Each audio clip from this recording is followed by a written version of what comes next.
But it kind of was clear to me, despite like a little, a lot of waves of possession and circulating the ball from Barcelona. I was impressed at how Real Madrid were in control despite not having the ball. Like, it's rare that you see a team not have the ball but still be in control. Like, Atletico at its peak is that kind of team. Like, they're in control without having the ball, and they don't feel in the least discomforted or getting in their heads, or just feeling like they're losing control. It's hard to do. And Real Madrid, Castilla are not that defensive. I'm not saying that they were like Atletico in a deep low block, not far from it. But I thought they were like in their compact mid 4-4-2 block. All the rotations were good. They were able to clog passing lanes really well. And I think Barcelona just kind of circulated the ball between their defenders, not really sure how to break that down. And I maybe I would have expected more pressing from Raul's team, generally speaking, because every time I've seen them, they've been a high pressing team. That's been part of their identity. Maybe against Barcelona, they wanted to do it a little bit differently.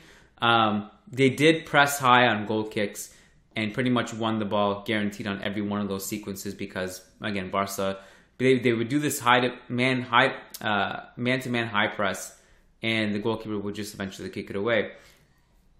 The defensive shape is what impressed me the most. And we can talk about all the offensive things. There's a lot of fun offensive things to talk about despite this being a 0-0 game. But I thought defensively, Matt, Real Madrid Castilla were organized, compact, quick with their transitions, quick with their rotations.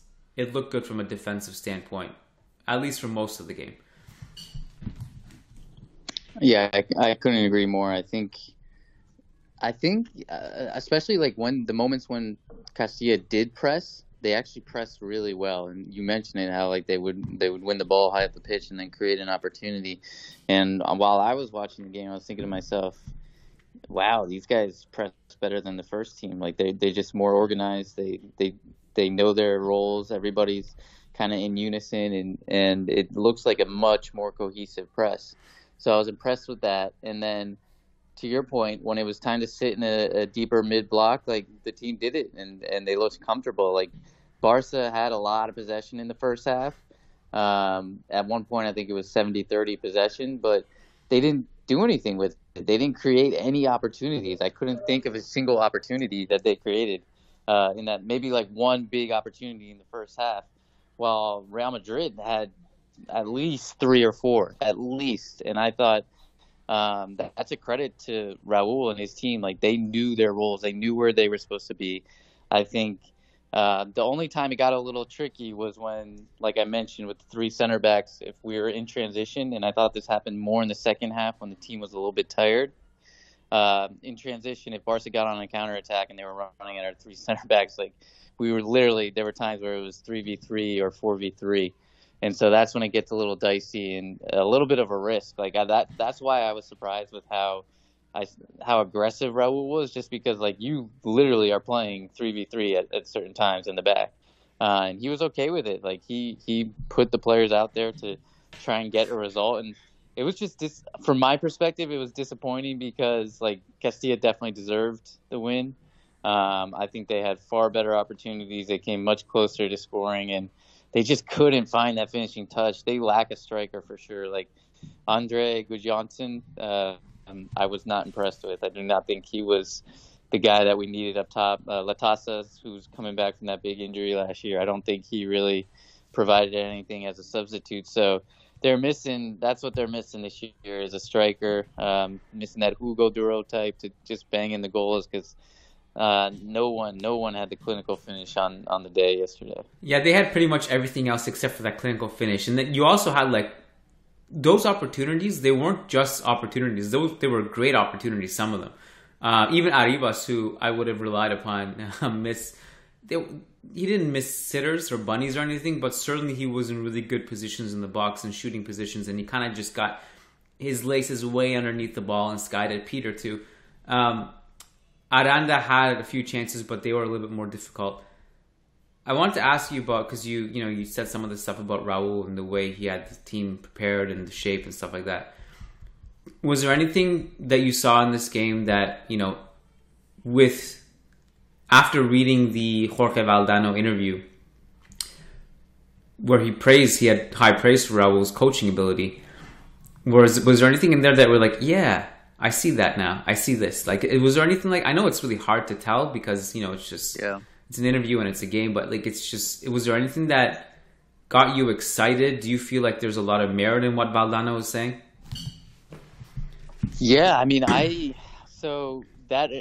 couldn't help but think about that interview throughout the game. And I was thinking to myself, like, for those who haven't read it, like Valdano basically said he put Raul at the stature of like Guardiola, Klopp, and others, and he feels he'll go on to be one of the best managers in the game, and just so impressed with what he's done, how he's taken these 17-year-old boys and turned them into men, and like relayed the Real Madrid values to them, showed them what it takes to be a professional player and to make it at the highest level, and he's gone on and.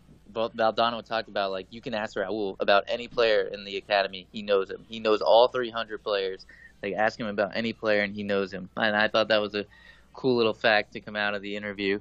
And so just watching that game, like, when I talked about, like, how these guys know their roles, like the pressing, it looked way more cohesive than even the first team. Like, those are things that you got to point to Raul, and you got to say, that's a credit to him. And he is. I know you've talked about this before, Kiana. It's like, how animated he is on the sideline, and just he's very expressive, and he's always like he's a guy who's got that energy that Valdano said it's like Diego Simeone energy. Like, he's very animated on the sideline. He's pushing the team. He's screaming at guys. If you're not in the right position, he'll let you know it. And so I thought, like, that's what you get when, like, you want a team to be in a type of shape you want and to kind of adhere to the press you want, then sometimes you need that type of manager on the sidelines. He's also just got this tough love approach. Like, he has that aspect, all those things you just said. And on top of it, he's just the kind of guy, like, anytime I've been at the games, and these are some of the things you see if you're at the stadium and you see the games and stuff, which I dearly miss. I can't wait to be back there. But some of the things you see is that, like, when the ball's at a play, or like before the game warm-ups, or if there's a sub, he always has like his arms around one of the guys and just giving them instructions and pointers. Definitely just feels like a very charismatic individual. I mean, he was always charismatic as a player, and I feel like that's going to carry over as a head coach. It is interesting, like, when you think about, I'm curious to know how some of the stuff translates to the senior squad, and I say that almost as a fact that he's just going to be senior squad manager, just because I feel like we all feel that's inevitable.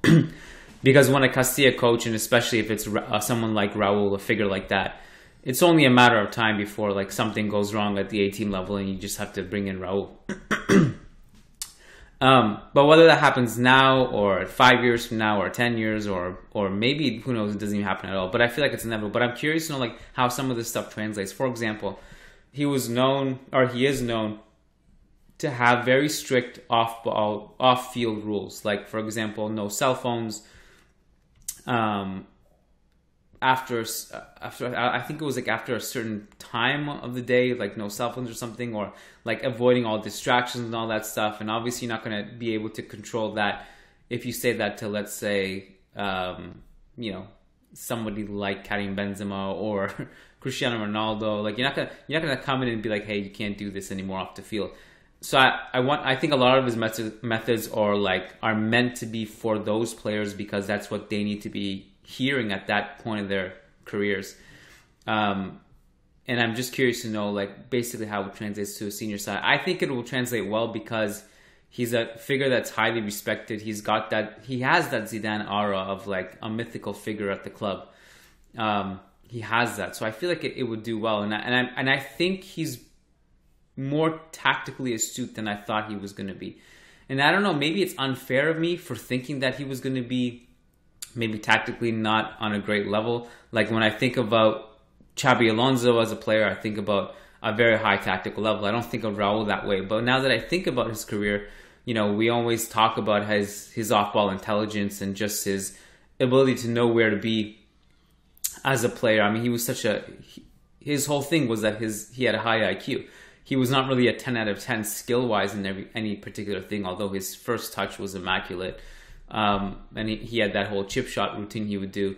But he was a very simple, basic player who was just really intelligent. So I suppose it was weird of me to not think that it would translate well as a coach, to be that intelligent and that charismatic. I guess it just kind of makes sense. So that Valdano interview kind of got me a little bit more excited about the career, because it made me think. And I now that I think about it, anytime I watch Castilla, I've been pretty impressed with it from a tactical level. Yeah, I mean, Valdano's definitely hyping Raul up, that's for sure. And I think it'll be interesting, to your point on how it translates at a first team level. I think it will be, you're either on board with Raul or you're not. Like any player that doesn't get on board with him is just going to be cast to the side. I don't think there's going to be, it's going to be more almost like Mourinho, like in that regard, I think, because I don't think Raul's going to have any patience for players that just don't abide by rules or don't follow like the game plan or whatever it may be. Like, he's not going to be, I don't know if he'll be that personality that like just massages everybody's egos like Zidane or Ancelotti. I think he may be good actually for when guys like Benzema and Luka Modric eventually leave, Toni Kroos, like bringing in that new generation. Valdano talks about how he's so good at passing on the values. Like, when those guys leave, that's a huge void from veteran players and guys that have won everything and guys that can pass on values. And we know Benzema and Modric are guys that do that. So maybe having someone like Raul as the new figurehead would be the right moment potentially.